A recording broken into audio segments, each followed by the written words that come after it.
ಯುದ್ಧದ ಕಾರ್ಮೋಡ ಕವಿತಾ ಇದೆ ಈಗಲೂ ಕೂಡ ಇರಾನ್ ಮೇಲೆ, ಹಾಗೆ ಇಸ್ರೇಲ್ ಅಮೆರಿಕಾದಲ್ಲಿ.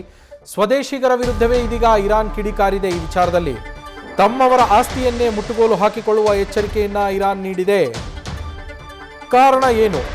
ವಿದೇಶಗಳಲ್ಲಿದ್ದುಕೊಂಡು ಶತ್ರು ರಾಷ್ಟ್ರಕ್ಕೆ ಬೆಂಬಲಿಸಿದರೆ ಇರಾನ್ನಲ್ಲಿರುವಂತಹ ನಿಮ್ಮ ಆಸ್ತಿಗಳನ್ನು ಮುಟ್ಟುಗೋಲು ಹಾಕಿಕೊಳ್ತೀವಿ, ಕಠಿಣ ಕ್ರಮ ತೆಗೆದುಕೊಳ್ಳೋದು ಫಿಕ್ಸ್. ಇರಾನ್ನವರಾಗಿ ಬೇರೆ ದೇಶಗಳನ್ನು ಬೆಂಬಲಿಸಿದ್ರೆ ತಲೆದಂಡ ಆಗತ್ತೆ ಅಂತೇಳಿ ಖಡಕ್ ಎಚ್ಚರಿಕೆಯನ್ನು ಕೊಟ್ಟಿದೆ. ಅಂಥವರ ಇರಾನ್ನಲ್ಲಿರುವಂತಹ ಆ ವ್ಯಕ್ತಿಗಳ ಆಸ್ತಿಗಳನ್ನು ನಾವು ಮುಟ್ಟುಗೋಲನ್ನು ಹಾಕಿಕೊಳ್ತೇವೆ ಅಂತ ಎಚ್ಚರಿಕೆಯನ್ನು ಕೊಟ್ಟಿದೆ ಇರಾನ್. ಅಮೆರಿಕ ಹಾಗೆ ಇಸ್ರೇಲ್ಗೆ ಬೆಂಬಲಿಸಿದರೆ ನಿಮ್ಮ ವಿರುದ್ಧ ಕ್ರಮ ಫಿಕ್ಸ್ ಅನ್ನುವಂತಹ ವಾರ್ನಿಂಗನ್ನು ಇರಾನ್ ತನ್ನ ದೇಶದ ವಿದೇಶಗಳಲ್ಲಿರುವ ಜನರಿಗೆ ಕೊಟ್ಟಿದೆ. ಅಂದರೆ ವಿದೇಶಗಳಲ್ಲಿ ವಾಸವಿರುವಂತಹ ಇರಾನಿಗರೇನಿದ್ದಾರೆ, ಇರಾನ್ ಪೌರರು, ಇರಾನ್ ನಾಗರಿಕರೇನಿದ್ದಾರೆ, ಅವರು ವಿದೇಶಗಳಲ್ಲಿ ಕೆಲಸ ಕಾರ್ಯ ನಿಮಿತ್ತ, ಎಜುಕೇಷನ್ ನಿಮಿತ್ತ ಯಾವುದೇ ಕಾರಣಕ್ಕೆ ಹೋಗಿರಲಿ, ವಿದೇಶದಲ್ಲಿದ್ದುಕೊಂಡು ಅವರುಗಳು ಅಮೆರಿಕ ಅಥವಾ ಇಸ್ರೇಲ್ಗೆ ಬೆಂಬಲವನ್ನು ನೀಡ್ತಾ ಇದ್ದರೆ ಅಂಥವರ ವಿರುದ್ಧ ನಾವು ಕ್ರಮವನ್ನು ಕೈಗೊಳ್ತೇವೆ ಅನ್ನೋದು ಇರಾನ್ನ ವಾರ್ನಿಂಗ್. ಇದು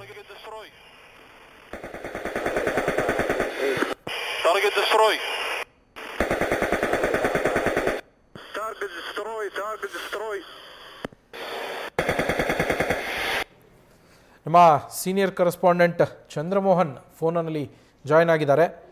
ಚಂದ್ರಮೋಹನ್, ಇರಾನ್ನ ಪರಿಸ್ಥಿತಿ ಈಗ ಆರ್ಥಿಕವಾಗಿ ಸ್ವಲ್ಪ ಕುಗ್ಗುತ್ತಾ ಇದೆ. ಇದರ ನಡುವೆ ತನ್ನ ನಾಗರಿಕರಿಗೇನೆ ಎಚ್ಚರಿಕೆಯನ್ನು ಕೊಟ್ಟಿರುವಂಥದ್ದು, ನೀವು ವಿದೇಶಗಳಲ್ಲಿದ್ದು ಶತ್ರುಗಳಿಗೆ ಬೆಂಬಲವನ್ನು ಕೊಟ್ಟರೆ ನಾವು ನಿಮ್ಮ ಆಸ್ತಿಗಳನ್ನು ಮುಟ್ಟುಗೋಲು ಹಾಕಿಕೊಳ್ತೇವೆ ಅಂತ. ವಿದೇಶದಲ್ಲಿರುವ ಎಲ್ಲರೂ ಶತ್ರುಗಳಿಗೆ ಬೆಂಬಲ ಕೊಡ್ತಾರಾ? ಹೇಗೆ ಗೊತ್ತಾಗತ್ತೆ ಇವರಿಗೆ ಅಂತ? ನವೀನ್, ಮುಖ್ಯವಾಗಿ ಇರಾನ್ ದೇಶದ ಒಳಗಡೆನೆ ಇಟ್ಕೊಂಡು ಕೆಲವರು ಅಮೆರಿಕ ಮತ್ತು ಇಸ್ರೇಲ್ನ ಪರವಾಗಿ ಗೂಢಾಚರಿಕೆಯನ್ನು ಮಾಡ್ತಾ ಇದ್ದಾರೆ ಮತ್ತು ಅಮೆರಿಕ ಹಾಗೂ ಇಸ್ರೇಲ್ನ ಗೆ ಬೆಂಬಲವನ್ನ ಕೊಡ್ತಾ ಇದ್ದಾರೆ ಅನ್ನುವ ಒಂದು ಶಂಕೆ ಇರಾನ್ ದೇಶಕ್ಕೆ ಮತ್ತು ಅಲ್ಲಿನ ಮಿಲಿಟರಿಗೆ ಬಂದಿದೆ. ಈ ಕಾರಣಕ್ಕಾಗಿನೇ ವಿದೇಶದಲ್ಲಿ ಇಟ್ಕೊಂಡು ಕೂಡ ಒಂದು ವೇಳೆ ಏನಾದ್ರೂ ಕೂಡ ಅಮೆರಿಕ ಮತ್ತು ಇಸ್ರೇಲ್ಗೆ ಬೆಂಬಲವನ್ನ ಕೊಟ್ರೆ ಅವರ ಆಸ್ತಿಗಳು ಇರಾನ್ ದೇಶದಲ್ಲಿವೆ, ಅವರ ಆಸ್ತಿಗಳನ್ನ ನಾವು ಮುಟ್ಟುಗೋಲು ಹಾಕೊಳ್ತೀವಿ ಅನ್ನೋ ಎಚ್ಚರಿಕೆಯನ್ನ ಇರಾನ್ ದೇಶ ಕೊಟ್ಟಿದೆ. ಅದೇ ರೀತಿಯಲ್ಲಿ ಇರಾನ್ ದೇಶದ ಒಳಗಡೆ ಇರುವಂತರು ಕೂಡ ಅಮೆರಿಕ ಮತ್ತು ಇಸ್ರೇಲ್ ಪರವಾಗಿ ಗೂಢಾಚರಿಕೆ ಮಾಡೋದು, ಬೆಂಬಲ ಕೊಡುವಂತ ಕೆಲಸ ಮಾಡ್ತಾ ಇದ್ರೆ ಅನ್ನುವ ಶಂಕೆ ಕೂಡ ಇರಾನ್ ದೇಶಕ್ಕೆ ಇದೆ. ಯಾಕೆಂತಂದ್ರೆ ಇರಾನ್ ನಲ್ಲಿ ಕಟ್ಟುನಿಟ್ಟಾಗಿ ಮುಸ್ಲಿಂ ಕಾನೂನುಗಳನ್ನ ಜಾರಿಗೊಳಿಸಲಾಗಿತ್ತು. ಇದರಿಂದಾಗಿ ಅಲ್ಲಿ ಸಾಕಷ್ಟು ಸಂಖ್ಯೆಯಲ್ಲಿ ಜನ ಸುಪ್ರೀಂ ಲೀಡರ್ ಆಗಿದ್ದಂತ ಅಯತುಲ್ಲಾ ಅಲಿ ಖಮೇನಿ ವಿರುದ್ಧ, ಮುಲ್ಲಾಗಳ ವಿರುದ್ಧ ದೊಡ್ಡ ಮಟ್ಟದಲ್ಲಿ ಪ್ರತಿಭಟನೆಯನ್ನ ನಡೆಸಿದ್ರು. ಅವರೆಲ್ಲರಿಗೂ ಕೂಡ ಈಗ ಈ ಇರಾನ್ನ ಆಡಳಿತ ನಡೆಸ್ತಾ ಇರುವಂತವರ ವಿರುದ್ಧ ತೀವ್ರವಾದಂತಹ ಆಕ್ರೋಶ, ಅಸಮಾಧಾನ ಇದೆ. ಇರಾನ್ ದೇಶವನ್ನ ಆರ್ಥಿಕವಾಗಿ ಹಿಂದಕ್ಕೆ ತೆಗೆದುಕೊಂಡು ಹೋದ್ರು ಈ ಮುಲ್ಲಾಗಳು ಮತ್ತು ಸರಿಯಾದಂತಹ ಆಳ್ವಿಕೆಯನ್ನ ನಡೆಸಿಲ್ಲ. ಅಮೆರಿಕವನ್ನ ಎದುರಾಕೊಂಡು ವಿದೇಶಗಳಿಗೆ ತೈಲವನ್ನ ರಫ್ತು ಮಾಡ್ಲಿಕ್ಕೆ ಆಗ್ತಾ ಇಲ್ಲ. ಇದರಿಂದಾಗಿ ದೇಶದಲ್ಲಿ ಹಣದುಬ್ಬರ ಆಗ್ತಾ ಇದೆ, ಜೀವನ ವೆಚ್ಚ ಹೆಚ್ಚಾಗ್ತಾ ಇದೆ. ಇದಕ್ಕೆಲ್ಲವೂ ಕೂಡ ಅಯತುಲ್ಲಾ ಅಲಿ ಖಮೇನಿ ಮತ್ತು ಅವರ ಸರ್ಕಾರದ ಆಡಳಿತ ಕಾರಣ ಅಂತೇಳಿ ಅಯತುಲ್ಲಾ ಅಲಿ ಖಮೇನಿ ಸರ್ಕಾರ ಮತ್ತು ಆಡಳಿತದ ವಿರುದ್ಧ ಜನ ದೊಡ್ಡ ಮಟ್ಟದಲ್ಲಿ ರೊಚ್ಚಿಗೆದ್ದಿದ್ರು.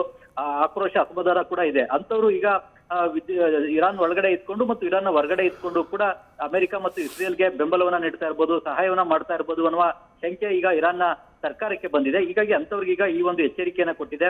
ಇರಾನ್ ನಲ್ಲಿ ಇರುವಂತಹ ನಿಮ್ಮ ಆಸ್ತಿಯನ್ನ ನಾವು ಮುಟ್ಟುಗೋಲು ಹಾಕೊಳ್ತೇವೆ, ಹುಷಾರ್, ಯಾರು ಕೂಡ ಅಮೆರಿಕ ಮತ್ತು ಇಸ್ರೇಲ್ಗೆ ನೀವು ಬೆಂಬಲವನ್ನ ಕೊಡಬಾರ್ದು. ಇರಾನ್ ನಾಗರಿಕರಾಗಿರುವಂತವ್ರು ಇರಾನ್ ಸೇನೆಗೆ ಅಷ್ಟೇನೆ ಬೆಂಬಲವನ್ನ ಕೊಡಬೇಕು ಅನ್ನುವ ಎಚ್ಚರಿಕೆಯ ಸಂದೇಶವನ್ನ ಈ ಮೂಲಕವಾಗಿ ರವಾನೆ ಮಾಡಿದ್ದಾರೆ. Naveen, thank you Chandramohan. News first, ನಿರ್ಭೀತಿಯಿಂದ ನಿಮ್ಮ ಪರವಾಗಿ.